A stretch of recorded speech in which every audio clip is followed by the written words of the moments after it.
Assalamu alaikum. In this video, how to group words in Photoshop. Let's begin. I apply step by step. Select the text. First of all, edit any words or text.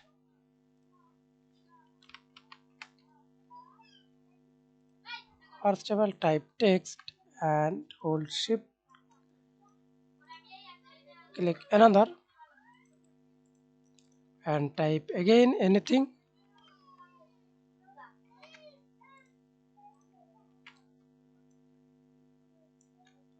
Okay, then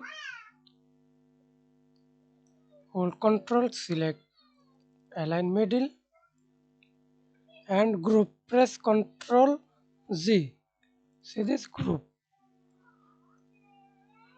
Again, select and see this group. Click group and see this group.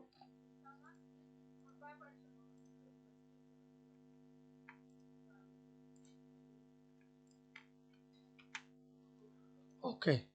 Thanks for watching video. Please subscribe to my channel, like, comment, share.